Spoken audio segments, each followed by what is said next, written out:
สบายดีทุกคนสบายดีเด้อเนาะตอนนี้กำลังเกมโตสิไลฟ์สดเนาะอยู่บนเกาะบนเดิมเนาะ3 คลิปนี่แหละเนาะกับคลิปไลฟ์สดนี่บ่ทันได้ไปเฮ็ดเวียกอันอื่นเด้เฮ็ดแต่อันนี้ก็เฮ็ดถ่ายแต่อันนี้ให้เบิ่งเลยเนาะแนว30 มื้อ30 EP เด้แม่นตะวะเนาะเดี๋ยวเฮาก็สิมาสร้างรหัสเนาะโดยเครื่องพิมพ์ X Printer นี่ใส่เชื่อมต่อคอมเนาะกับเครื่องพิมพ์ X Printer เนาะเป็นเครื่องพิมพ์ความร้อนบ่มีน้ำหมึกเนาะมันจะสร้างความร้อนใส่แผ่นเจียแล้วมันเป็นหนังสือสีดำๆออกมาสำหรับแม่ค้าสาวขายน่าจะหูกันดีเนาะครับเนาะเอาเครื่องอยู่ในมือนี้ก็ค่อนข้างแน่นเนาะเครื่องมันโหลมาเนี่ยเอาเครื่อง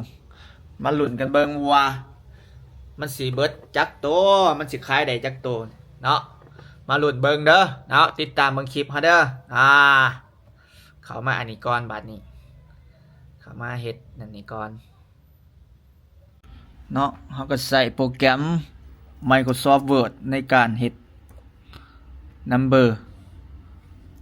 โค้ดเฮาแม่น ZA 1 hot ZA 50เนาะ A 2เนาะคุมเข้าไปสำนี้แล้วก็เฮ็ดต้องเฮ็ด2 มือเนาะมือเดียวเฮ็ดบ่เป็นอย่าหลากเลยโอ้ฟินเป็นฟินเลยแล้วตอนหลังฟินเป็นฟินเลยปั๊บZA 50เรียบร้อยเนาะอะไรวะเซฟมัน ZA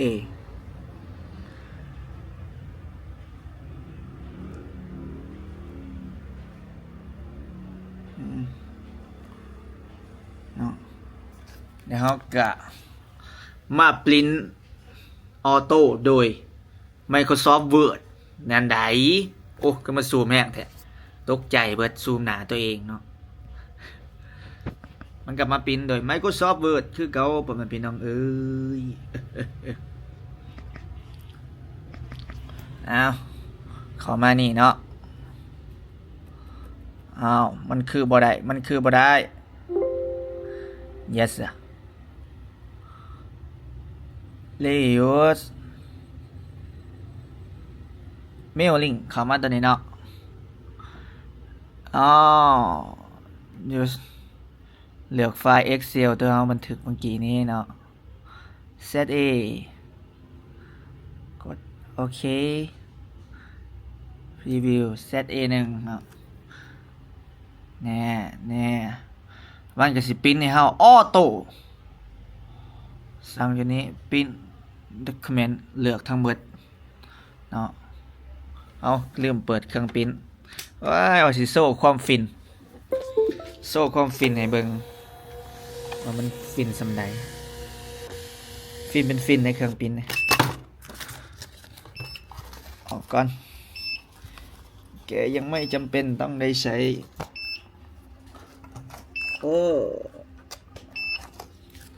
พ่อข้ากับพ่อข้ามือใหม่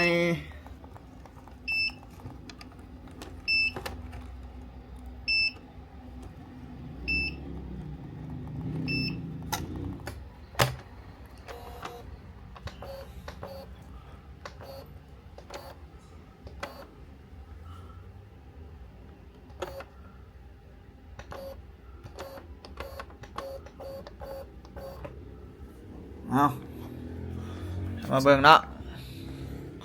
มันสิเป็นจังไดหลังจากเขาสร้างปริ้นแล้วมันก็สิยังอีกบาทหนึ่งจวดจ้าดนี่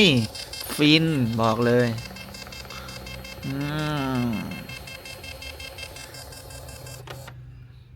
50แล้ว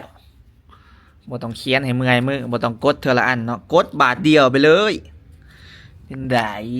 คักอยู่เลยเนาะโดนดิปิ้นเถื่อม่วนอกม่วนใจต่อไปก็สิเป็นรหัสใหม่เนาะต่อไปสิเป็น ZB ZB 1 ZB 2นะเจียแล้วเฮาก็เลือกมันโอ้เบิดเวียกมาถ่าย Excel ให้กันเบิ่งเนาะเฮ็ดจะได้แหละเนาะบ่มีแนวถ่ายเด้ผู้เบิ่งก็เบิ่งไปนั่นแหละ ZB เนาะผู้เบิ่งก็เบิ่งไปเฮ็ดจังได๋สั่นจะแนวซาเลนเด้อยากเบิ่งเขาเฮ็ดซาเลนเนาะก็ซาเลนให้จบเจือ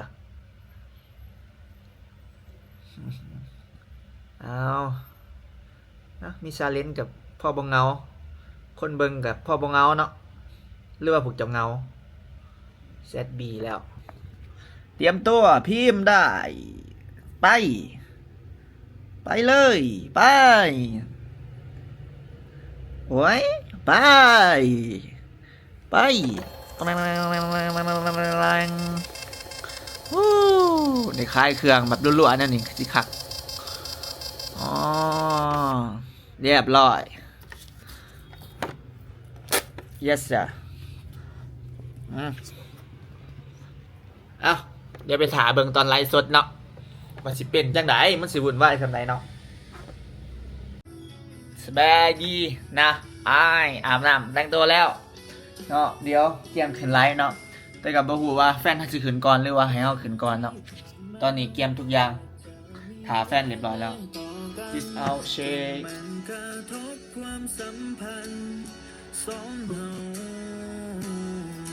ให้หน้าปกกัน